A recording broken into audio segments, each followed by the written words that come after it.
Aujourd'hui, on va faire du fromage de soja. On a besoin de soja jaune. J'ai choisi celui-ci qui a toujours sa pellicule. Vous voyez. Mais évidemment, vous pouvez faire votre fromage avec du soja déjà dépelliculé. C'est celui-là qu'on trouve souvent sur les marchés africains. Là, j'ai 500 grammes. On a besoin d'eau. On va le tremper. Je mets 500 ml d'eau d'abord. On va rajouter 500 autres millilitres. On va le laisser tremper pendant toute la nuit. Enfin, une journée. Hein. Mais vous pouvez, si vous êtes pressé, au bout de 4 ou 5 heures, c'est bon. Le soja va tripler de volume normalement. Je peux rajouter encore 500 ml d'eau. On se voit demain et je vous montre le reste des ingrédients. On est le lendemain matin. Notre soja a triplé de volume comme je vous le disais hier. Donc là, je vais rincer, bien rincer et ensuite on va écraser. L'autre ingrédient dont on a besoin pour faire le fromage de soja, c'est le sel de Nigari. C'est pour coaguler le lait de soja une fois que ce sera prêt. Mais vous pouvez utiliser du vinaigre ou du citron pour coaguler le lait. Je vous montre tout ça.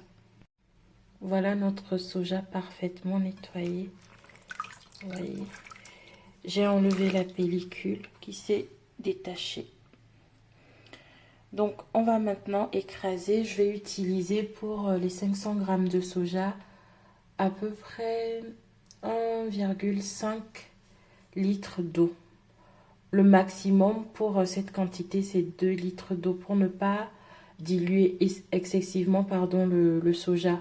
Il faut, pour cailler le lait de soja, une bonne présence de soja en fait.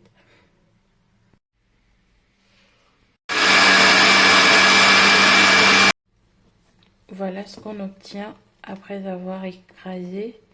J'ai utilisé 1,5 litre d'eau pour écraser et 200 ml d'eau pour rincer le blender après avoir fini d'écraser. Maintenant, je vais prendre une étamine propre. Je vais la mouiller, voilà, comme si je la rinçais. Et je vais la placer dans la passoire, ici. Et je vais filtrer ce que j'ai écrasé pour obtenir le lait. Et ensuite, on poursuivra. Maintenant, je vais presser ça. Bon, il y a déjà le jus qui sort. Je ne sais pas si vous voyez. Voilà. Mais je vais presser pour obtenir tout ce que je peux obtenir. Ok. Donc, vous pressez bien fort. Voilà. Et on obtient ce qu'on appelle l'okara. Vous pouvez faire des recettes avec. Bon, moi, généralement, je congèle, mais je ne fais rien avec après. Bon, je garde juste au cas où. Mais vous pouvez faire des cookies, plein de trucs avec. Voilà, donc on répète l'opération jusqu'à ce que le jus finisse. D'ailleurs, c'est incorrect de dire lait de soja parce que c'est pas d'origine animale. Bref, voilà ce qu'il faut faire. Voilà le jus recueilli et l'okara. Maintenant, on va mettre le jus au feu, mais à feu très doux pour que ça ne crame pas en bas. Et on va laisser bouillir doucement.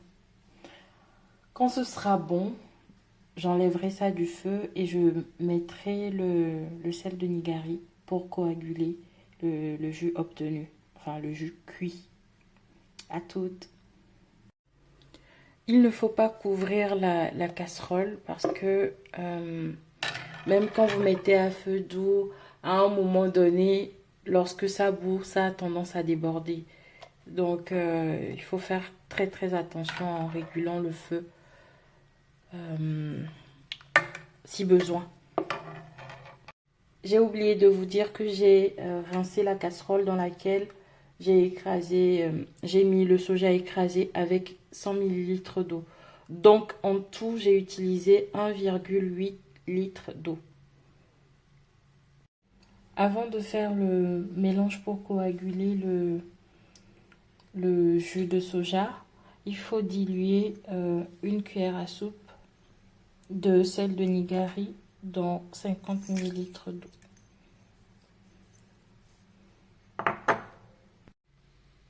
On est à 23 minutes de cuisson. Le jus est hyper chaud et ça va bientôt commencer à bouillir. Lorsque le jus commence à bouillir, il y a un film qui se forme à la surface. Il faut qu'on l'enlève progressivement.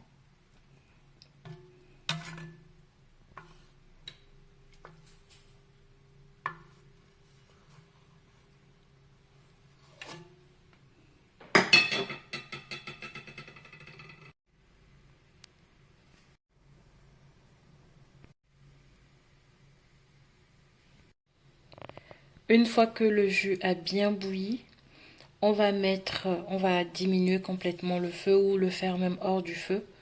On va mettre le mélange de sel de nigari avec de l'eau dans le jus. Et ça va cailler immédiatement.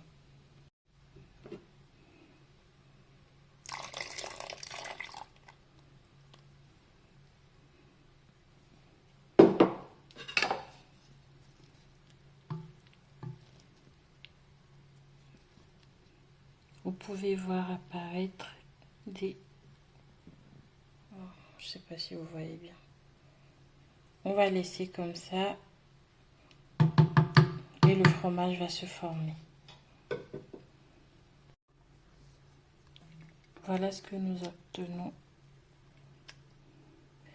Je vais maintenant séparer les grumeaux, donc le jus de soja caillé du petit lait, c'est celui-là. Voilà ce qu'on obtient. C'est notre fromage de soja.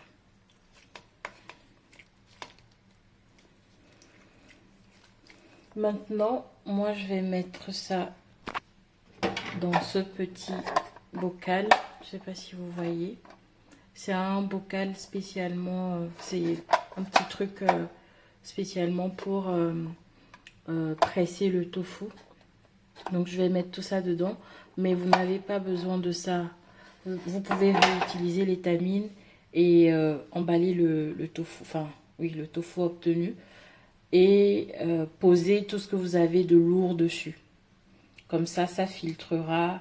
Vous pouvez faire votre tofu hyper ferme ou plutôt moelleux. C'est vous qui voyez. Donc moi je vais mettre ça dans le tofu bud et puis ça va donner une jolie forme et j'aurai mon tofu pressé à mon goût.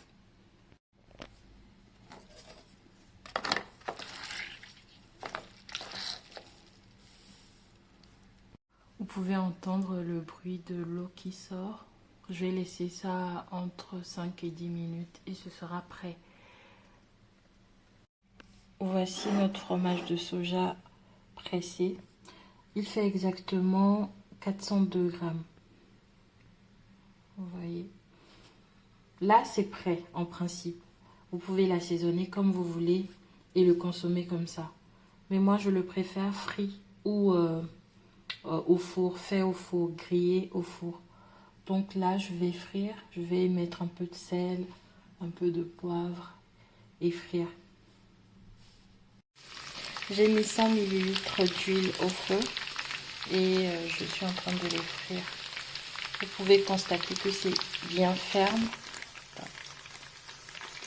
Je ne vous ai pas montré, mais c'est hyper ferme.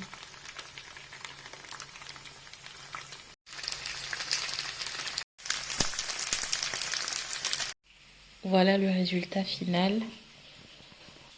J'espère que vous essayerez chez vous. Vous pouvez manger ça comme ça ou faire des sauces avec. C'est une très bonne source de protéines, mais il ne faut pas en abuser. D'ailleurs, je crois qu'il est recommandé de manger pour les femmes 100 grammes maximum par semaine. Je remercie aussi la Amono du marché de Dassa qui m'a expliqué et j'ai compris comment il fallait faire. Bonne soirée chez vous, gros bisous.